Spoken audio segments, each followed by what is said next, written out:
이명박 정부 하에서의 210억 대출 의혹 사건, 농협 대출 의혹 사건이죠. 이 문제를 계시다가 최근에 너무 자주 나오시는 겁니다. 이제 그만 나오셔야 될 것 같은데 한 번 더 나오셨습니다.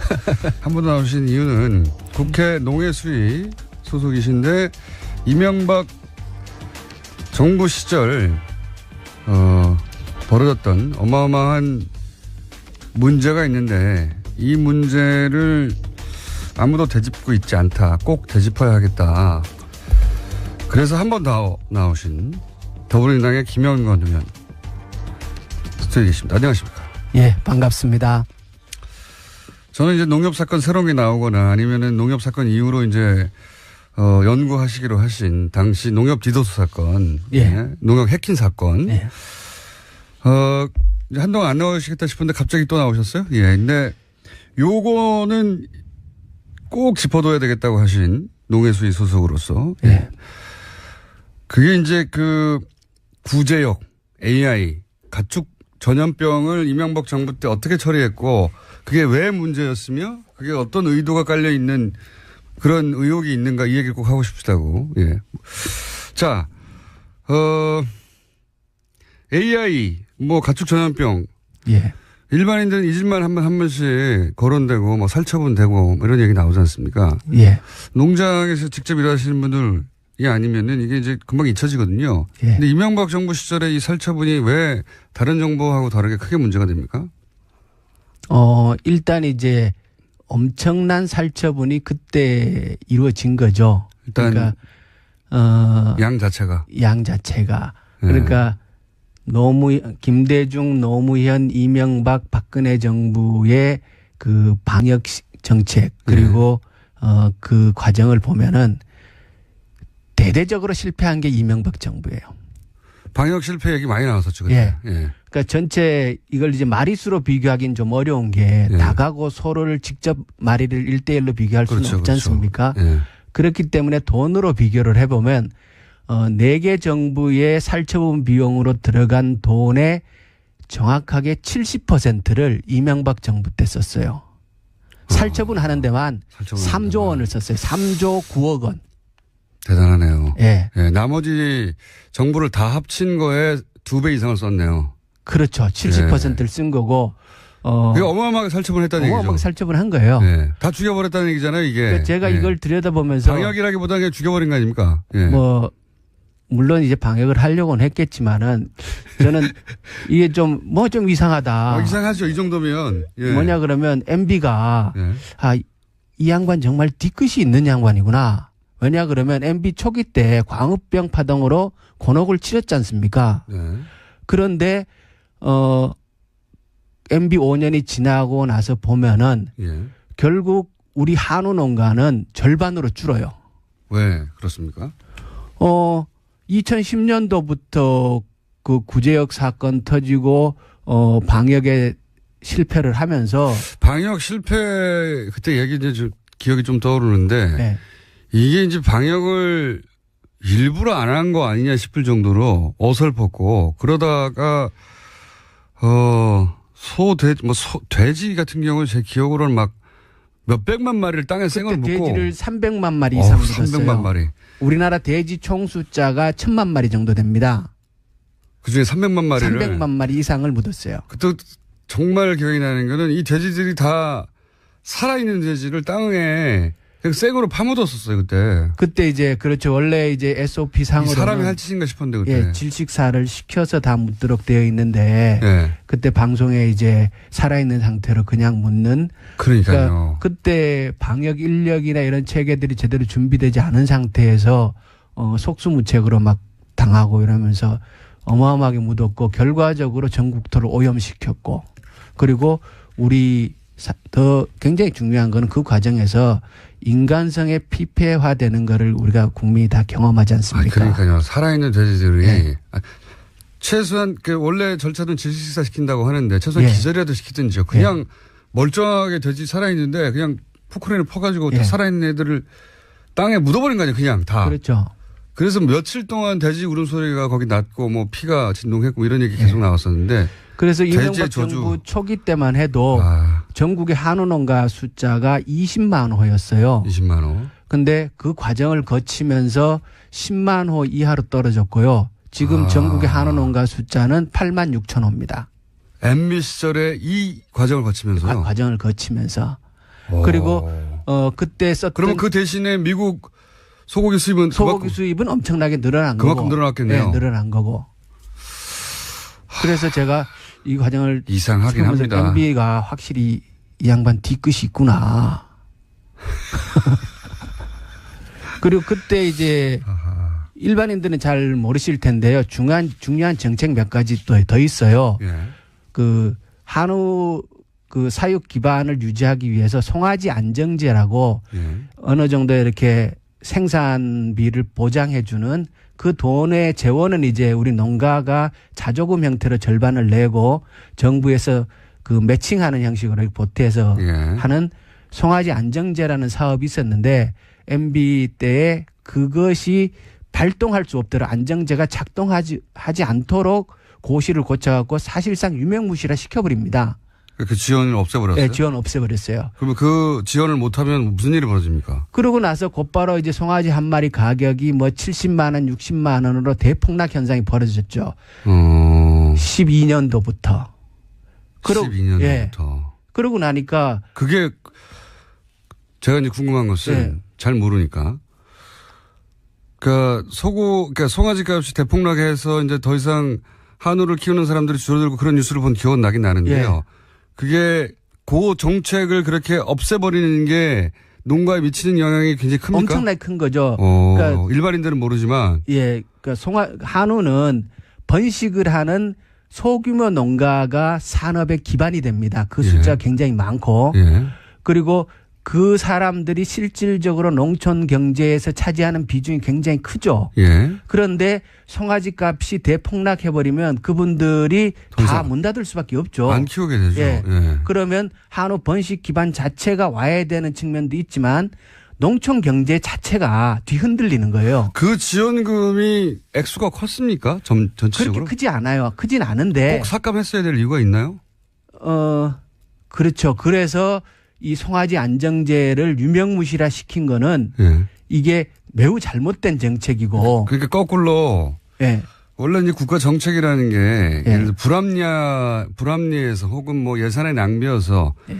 세수가 세기 때문에 없애거나 하기도 하잖아요. 예. 근데 그게 큰 액수도 아니고 농가에 꼭 필요한 거였다면 예. 거꾸로 생각해 보면 그럼에도 불구하고 매우 중요한 지원금이었다고 하면 농가가 유지되는데. 예. 그리고 그 돈의 절반은 농민이 매년 적립해 놓은 거예요. 근데 그거를 안 주면 거꾸로 농가에 미치는 영향이 굉장히 커서. 예.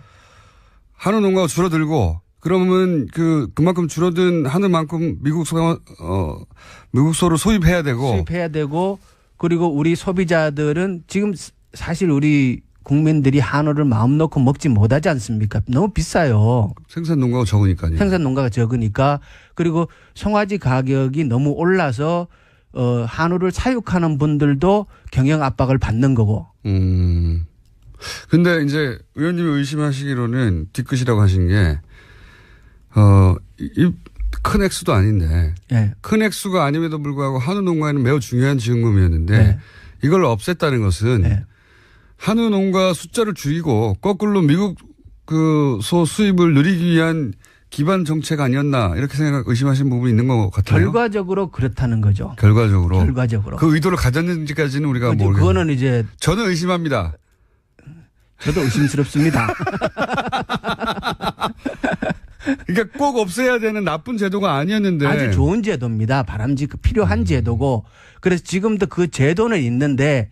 무명무실하다는 네, 거죠. 발효될 수 없도록 조건을 만들어 놓은 거예요. 그러니까요. 네. 그러니까 한우 농가들을 어렵게 만든 거죠. 그렇죠.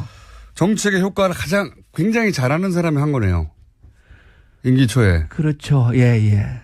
그게 이제 전 매우 의심스럽습니다. 예. 그런 일이 있었고 그래서 예. 그렇게 해서 농가가 안 그래도 한우 농가가 어려운데 이 구제역 때 예. 돼지 소가 엄청난 숫자로 줄었기 때문에 예. 또 그만큼의 미국 쇠고기 수입 필요성이 생긴 것이고. 그래서 지금 한우 자급률은 갈수록 떨어지고 있고 그게 근데 MB정부에서 다 일어난 일이다? 그때부터 시작이 된 거죠. 아, 꼼꼼하네요. 네. 한우 자금률은 계속 떨어지고 있고 우리 국민들은 비싼 값에 한우 고기를 먹어야 되고 그리고 수입 소고기가 늘 싸지 않습니다. 왜냐 그러면 그 사람들도 이제 경제 이윤을 목표로 하는 사람이기 때문에 여기 모자란다 싶으면 계속 올라가거든요. 그래서 그 이후로 국제 소고기 시장 이건 전체적인 문제죠. 대한민국만의 문제는 아니거든요. 국제 소고기 시장에서 소고기 미국 소고기의 값은 거의 2배 이상 뛰었습니다. 이건 어떻습니까? 이제 이명박 정부에서만 하나만 네. 다른 모든 정부를 합친 것보다 2배 이상의 돈을 네. 거기 썼다고 하면 이상한 거잖아요. 분명히 네. 이상한 건데 그때 이제 그 어떤 보도들이 생각나냐면 정부의 대응 속도가 왜 이렇게 느리냐. 이렇게 느리니까 계속해서 그 퍼져나갈 수밖에 없고 그러니 그 양이 늘어나고 그러다 보니까 지금 뭐 돼지만 300만 마리고 닭은 1000만 마리가 넘지 않았습니까? 작년에 그 박근혜 정부에서 닭을 살처분한 숫자가 3천만 마리가 넘죠. 박근혜 정부도 만만치 않네요. 3천만 마리. 전체 70%의 돈을 MB 정부에 썼고 나머지 18%의 돈을 박근혜 정부에 썼습니다. 그럼 90% 정도를 88%의 90%네요. 네, 88%의 돈을 두 정부에 썼고 나머지 12%를 네, 노무현 정부는 5%, 김대중 정부는 7%를 썼어요. 야, 이거는 말이 안 됩니다. 그러니까 이게 특별한 이유가 있어야 됩니다. 이 정도면. 우리 국민들이 그러니까 이건 진짜 정부의 실력을 비교해 볼 만한 수 있는 자료가 되는 거예요. 민주정부와 저는 박근혜 정부가 실력이 없어서 네. 예를 들어 방역과 관련된 데 정부의 대처 능력 조속한 대처가 안 되고 그래서 2배 정도로 썼다는 것은 실력의 문제인 것 같은데요. 5%하고 70%는 12배 아닙니까? 이명박 정부는 이건 실력의 문제를 넘어서는 의도가 있는 거 아니냐 이렇게 생각이 들어요. 기본적으로. 일부러 이렇게 한 거 아닙니까 진짜? 의심은 스럽지만 결과도 또 그렇게 나오고 그렇지만 그렇게 단언하기는 좀 어렵고요. 그래 의원님은 단언하지 마시고 저는 의혹을 제기하겠습니다. 원래 이제 AI 대응이 지금 저는 초기 대응이 아주 그 기민하게 잘 되고 있다라고 판단을 해요. 비교를 해 주십시오. 구체적으로. 예를 들어서 이명박 정부 때는 이랬는데 정상적인 정부. 작년하고 올해를 비교를 할게요. 그러니까 철새가 오는 걸 막을 수는 없으니까 야생 분변에서 바이러스가 검출되는 거는 어쩔 수 없어요. 그런데 지금 이제 올해는 농가 발병은 딱 한 건 있어요. 한 건 있고 지금 이제 닭을 12,000두를 살처분했어요. 12,000. 예. 근데 작년 요 시점을 보면 200만 두 이상을 살처분했습니다.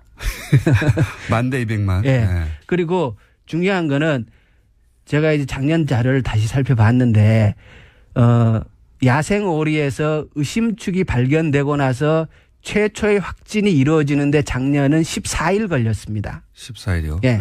이게 고병원성이다 아니다를 확진하는데 14일 걸렸습니다. 근데 올해는 이틀 걸렸어요. 그 무슨 진단키트가 더 좋은 게 나왔습니까? 그만큼 초기 대응을 신속하게 했다는 거죠. 관심을 갖고. 똑같은 공무원들인데. 그렇지만 대통령도 바뀌고 장관도 바뀌고 저 같은 국회의원도 있고. 자, 알겠습니다. 거기까지는 뭐 관심과 실력의 문제라고 하죠. 근데 이명박 정부에서 다른 모든 정부를 다 합친 것보다 예를 들어서 지금 예를 들어주신 대로 하면 노무현 정부 때 쓴 비용의 12배를 쓴 거 아닙니까? 그때 5% 썼고 이명박 정부 70% 쓴 거 아니에요. 이건 실력 문제가 아니라 일부러 늦게 했나? 일부러 더 많은 예를 들어서 돼지소를 살처분하도록 방치했나? 이런 생각을 자연스럽게 가지게 되는데 그런 의구심에 들어맞는 정황들은 없어요? 그거는 뭐 14배군요. 70%면 14배. 거기까지 아직은 더 뭐 MB 머릿속에 들어갔다 나오지 않은 이상. 굉장히 이상한 일이네요, 진짜. 근데 결과적으로는 그 덕분에 미국 쇠고기 수입이 더 늘어나게 됐고. 엄청나게 늘어났죠. 엄청나게. 그만큼 줄어든 만큼 늘어날 수밖에 없으니까요. 그렇죠. 그리고 한우는 가격이 올라갈 수밖에 없고. 한우 비싸고 소비자들은 불편하고. 만약에 이게 누군가의 구상이었다면 천재적인 구상이네요. 결과적으로는. 그렇죠. 이게 국민들한테 엄청난 손해를 끼치는. 그렇죠. 예. 누구 특정인들에게는 큰 이익이 되겠죠. 예. 예. 이명박 정부 때는 그러면 대부분 살처분을 해결한 겁니까? 초기 대응이 아니라? 그렇죠. 살처분을 했는데 그때 이제 진짜 우왕좌왕했었고요. 그러니까 이번에 이제 우리가 새 정부 들어가서 방역국을 만들었어요. 예. 그러니까 초기 대응도 중요하고 방역의 체계를 바로잡는 문제도 매우 중요하고 그래서 방역국을 신설을 했어요. 그래서 전국에 가축 방역관을 시군 단위로 다 새로 뽑고 그래서 이번에 이제 한 농가가 발병되는 과정도 보면은 옛날처럼 이제 막 죽어 나가고 이래서 확진이 되는 게 아니고 오리를 출하하기 전에 가축 방역관이 농장에 들어가서 검사를 먼저 하고 그리고 출하를 승인하는 제도를 만들어 놓은 거예요. 그래서 이번에 가축 방역관에 들어가서 보니까 뭔가 좀 이상하다 이래갖고 자기 돈을 주고 농장에다가 오리를 5마리를 사가지고 나옵니다. 이 방역관이. 그래서 그거를 검사를 해서 이미 퍼진 다음에 발견한 게 아니라. 아닙니다. 그게 아닙니다. 선제적으로 방역관이 의심스러워 예, 찾아낸 출하 거예요. 전에 검사를 한 거고 검사 과정에서 좀 이상하다 이래가지고 자기 돈을 주고 사가지고 오는 거예요. 그 방역관 크게 칭찬받아야 되겠네요. 칭찬받고 상줘야 됩니다. 그러네요. 그리고 이런 제도를 만들어낸 사람도 좀 칭찬받아야 하지 않을까요? 의원님이 혹시 하셨습니까? 제가 조금 기여했습니다. 네, 잘하셨고요. 네. 그리고 또 원래 이제 우리가 원래도 오리에서 발병했지 않습니까? 네. 역대 쭉을 살펴보면은 항상 오리에서 시작합니다. 아, 그래요? 예, 오리에서 시작을 해가지고. 우리는 야생 오리들이 있으니까. 이게 어떻게 되는 거냐면 네. 야생철새에서 인플루엔자가 넘어오지 않습니까? 네. 그럼 그게 사육하는 오리한테 전염이 돼요. 네. 근데 오리는 야생 철새들이 오는 도래지 같은 연못이나. 예, 그 비슷한 데 또 사육을 합니다. 주변에. 가니까. 예. 그래서 옮겨지는구나. 그런데 오리가 닭은 이제 오염이 되면 금방 그 병리 현상이 나타납니다. 그래서 육안으로 관찰되고 죽고 막 이랬는데 네. 오리는 내성이 강해가지고 안 죽어요. 그러니까 감염된 상태에서 오랫동안 살아요. 그러면서 바이러스가 쫙 퍼져나가서 이게 예. 그래서 우리가 원래 뭘 했냐 그러면 예. 2번 이상 발병한 농가를 대상으로 사육 휴식제를 도입한 거예요. 예산을 들여갖고. 그래서 지금 전국에 기 발병하던 농가들의 농장에는 오리가 지금 없습니다. 자, 의원님. 예. 일부러 마무리를 안 하신 건데 시간이 다 됐어요. 한 번 더 나오시려고 그러는데. 이거 저희 계속 한번 따져보겠습니다. 노무현 정부는 3%였어요. 김영건 의원이었습니다. 감사합니다. 예, 고맙습니다. 5%가 아니라. 3%였어요?